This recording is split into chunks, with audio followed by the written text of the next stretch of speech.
Je lis la première phrase de ton texte. Il est idiot de vouloir faire une critique positive. Là, tout de suite, je me sens idiot. Oui, non, mais Merci. ne nous tente pas. Tout de suite, tu casses l'ambiance. J'ai un peu provoqué. En fait, ma réflexion sur la chronique est partie de ça. C'est-à-dire que sur notre fil de discussion sur les forums, on a souvent des gens qui disent au moins fais une critique positive. Critiquer, ça vient du grec discerner. Et on a perdu ce sens de la discernation. On en parlait avec Jean-Philippe tout à l'heure. Un critique de théâtre, de restaurant, etc., c'est quelqu'un qui va dire ce qui est bien et ce qui n'est pas bien. C'est dans le mot, c'est dans la définition. Et le Larousse précise que critiquer, c'est aussi émettre un jugement négatif. On a un peu tendance à avoir oublié cette partie discernée et à basculer sur le jugement négatif. Vous avez tous, à un moment ou un autre, voulu changer de voiture, d'appartement, de travail, et vous demandez l'avis de quelqu'un. L'avis d'un ami intéressé, concerné, qui s'y connaît, en appartement, en voiture ou autre. Et le réflexe, très souvent, c'est d'aller chercher tout ce qui ne va pas. Donc vous avez flashé sur une voiture, vous l'avez déjà vu une première fois, vous revenez avec cet ami, et là, il va vous dire toutes les rayures, tous les détails, toutes les choses qui fait que lui ne la prendrait pas. Je peux te contredire 2 secondes. Il y a juste un cas où ça ne marche pas. C'est avec les filles. Quand elles passent une robe et qu'elles te demandent « ça me va » et que tu dis oui et qu'elles te regardent, parce que tu penses justement critiquer positivement, tu dis « tu connais rien de toute façon, et elle est nulle » et elle se rechange. Ah, regarde. Oui, ça arrive. On arrive, on va faire un peu un raccourci, mais c'est vrai que c'est un peu la conclusion Non, aussi. pas en raccourci.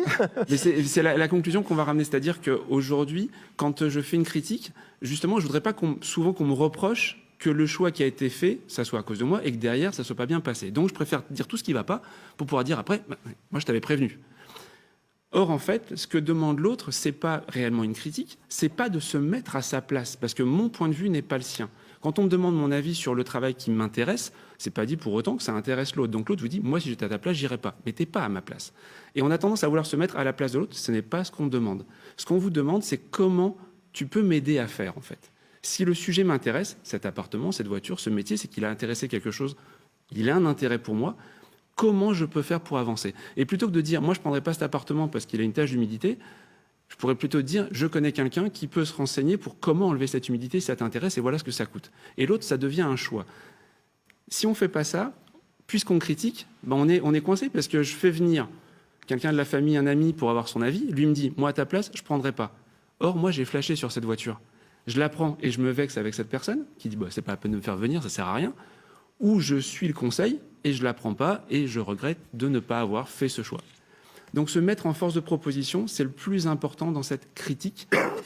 Le réflexe le plus facile dans un premier temps, je dirais, avant de rentrer dans cette idée de trouver une solution pour tout, le réflexe au moins c'est avant d'émettre une critique négative, avant de dire ce qui ne va pas, prenez le réflexe de souligner ce qui va bien. Trouvez un point positif dans la situation, dans le contexte, dans ce qu'on vous demande, avant d'émettre un point négatif. Équilibrez les deux.